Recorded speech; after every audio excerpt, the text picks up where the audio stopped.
And we're back, wrapping up day 2, Tuesday at RSAC 2026. Our live coverage, wall-to-wall coverage, we're here all 4 days. My name is Dave Vellante, I'm here with John Oltsik. Christophe Bertrand, I think, is finally heading over to the exhibit hall. John, I haven't been over yet. It's been wall-to-wall CUBE, but you're like the reporter's notebook. What have you seen? Anything interesting? What's the buzz? AI. Hey, really? Although, amazing. Are you a fan of the show Silicon Valley? Of course, love that show. It sounds like Silicon Valley to me. I'm hearing the same rhetoric and same line from every vendor. And that's a problem, Dave. Russ Hanneman is out there, is he? He is raising money, and but that's a problem because everything sounds the same. There's too much how, not enough why. So why is this important? And you and I know it's important because the business is going to change, because there's the opportunity to change your whole security stack, not because you want to, because you need to. So the industry's got to do a better job of articulating this and show some value, show some uniqueness. You think there's a, that's interesting, because a lot of times I've seen criticisms of, you tell me what, but you don't tell me how, and of course Simon Sinek says start with why. You feel like the why is not well understood by the practitioner community? Well, maybe by the practitioners, but not by the vendors. The vendors are stuck on how. So the how is what models are you using, MCP servers, lots of other stuff. And that's maybe interesting to you and I from an intellectual perspective, but the why is, what business value is this? How can this accelerate my security? How can it improve my efficacy? There's some of that, but not enough. I think everybody's in love with this technology. We all want to see what the technology can bring, but there's a reason why we want to see it, and needs to be more discussion on that. And we love baseball analogies. We talk, I don't know if you hear one of the earlier conversations, it might have been with you, if so, I apologize, but somebody was saying, we're in the early innings, we're in like the first inning. Yes. And my comment was, the technology industry is like in the third inning, right? Started in 2017 with diffusion models and transformer models, and but the buyers are just getting started, right? And there's a gap. Yes. And so you're saying what needs to be done to close that gap is a better understanding of the business value, the business case, how to balance the old and the new, how to bring those two worlds together? Yeah, I'll take it a different way, is the business leaders are all in. They've got the bases loaded, they're bringing up players from the minors, they're filling the stadium, giving out hot dogs, and security people have to deal with that, right? They can't say no. But the vendors have to understand that dynamic a little bit more. It's not, yes, we have to empower the security practitioners, but we have to do that in the context of protecting the business, and I'm just not hearing enough descriptions there. Does the security team have, you said they can't say no, but let me ask you, doesn't the security team have the ability to say no? Do they not have that authority and latitude at this point to say, whoa, this is a bad idea? What happens when they say that? Well, I would say they don't have that ability, and the only way they get that ability is to get buy-in from the executives. And what happens then is you build a governance model, you build processes, you standardize on tools, you train your people so that the UK division is doing it the same way as the division in California is doing it the same way as the division in Boston.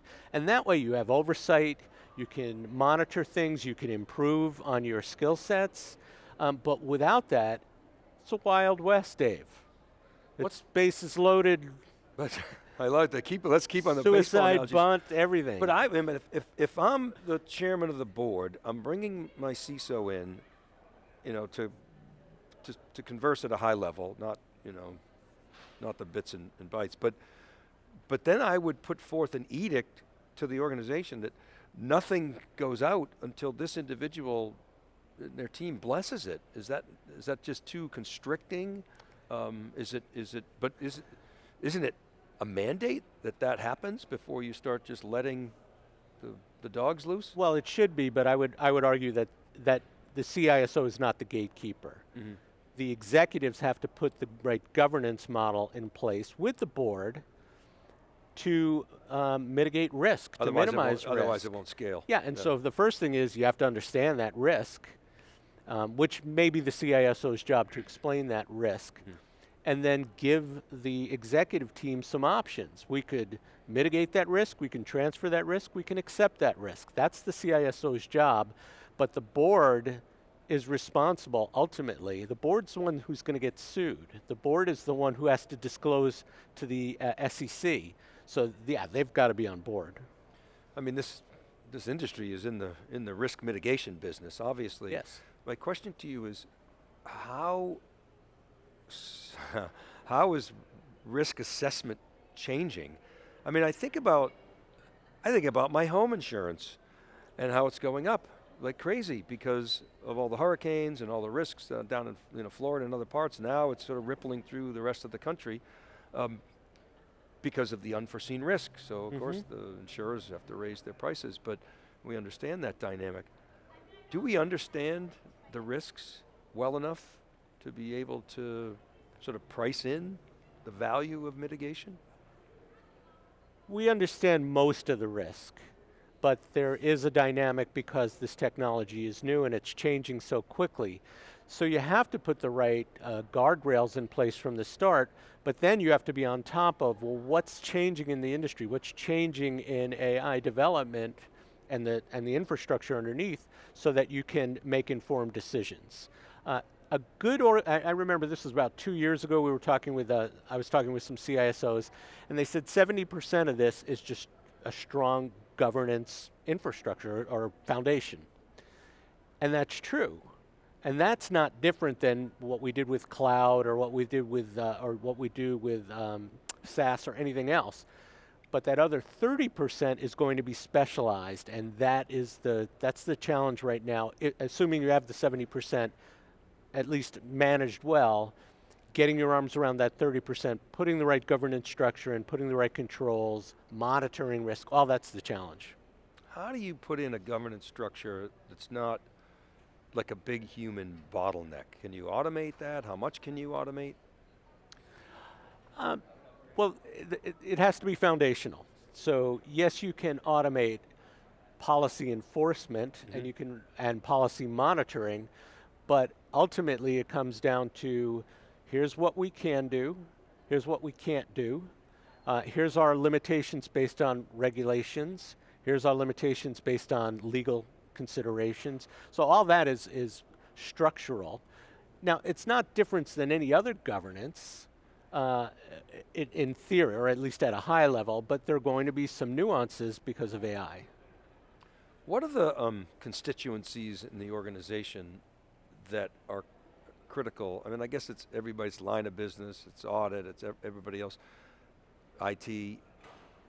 How has that evolved in terms of because if you're going to make this foundational, the whole organization needs to be involved. So true. Who are the stakeholders? Where should, let's say I'm responsible for governance, or I've got a stake in it, like the CISO. Who are the people that I need at the table in order to pull this up? Do I need the CFO there? I mean, obviously I need a top-down mandate. Do I need audit there?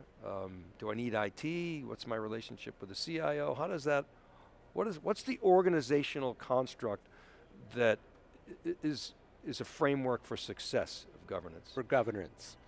Well, you need the executive team, so you would need legal, you would need IT, obviously, you would need, if there's a chief risk officer, and then you'd need CEO and board. But when you get into building the governance structure, then chief risk officer, chief compliance officer, CISO. But you'd also, I mean, the first thing you'd say is, what do we want to do here? What are the business benefits that we're seeking here, and what's the plan for development around that? And if you know that, then you can start to assess the risk. If you don't establish that and line of business managers start doing their own thing, that's where there's going to be a tremendous exposure to the organization. I was saying earlier, again, I apologize if you were on this, it all blends together, you know. And each successive wave, we changed the sort of way we talk about the industry. I remember the PC era. We talked about PC printers and PC networks and PC storage and the internet. It was all about internet commerce and the cloud was about cloud native and cloud security, and mobile was about mobile apps, and now AI. I feel like in the cloud was the first line of defense. And then you had, kind of audit was the last line of defense, and in between you had developers being asked to sort of shift left and take on a lot more.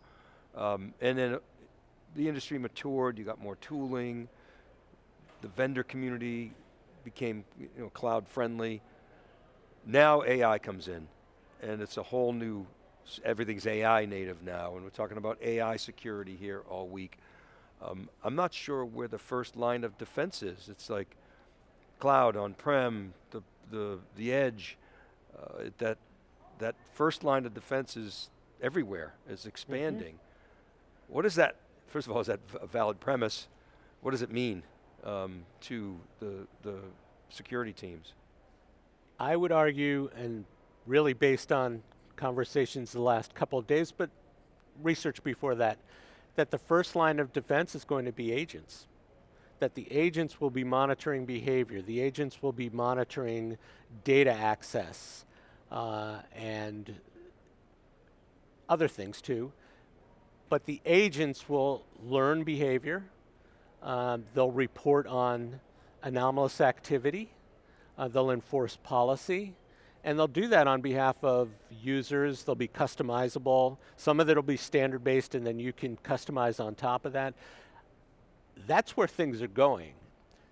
And if that's true, and I believe it's true, everything around here within RSA, everything that we've done in security over the past 20 years is going to change, and it's going to change quickly. So that's the urgency that I'm feeling here. That's profound. I mean, it's a total do-over, and you're right. I mean, when we went from on-prem to the cloud, people were very concerned about cloud security, and then it turned out, wow, cloud actually, these guys are pretty good at security. Now, agents, they're not that good at security at this point, are they? They need to mature, they need to harden.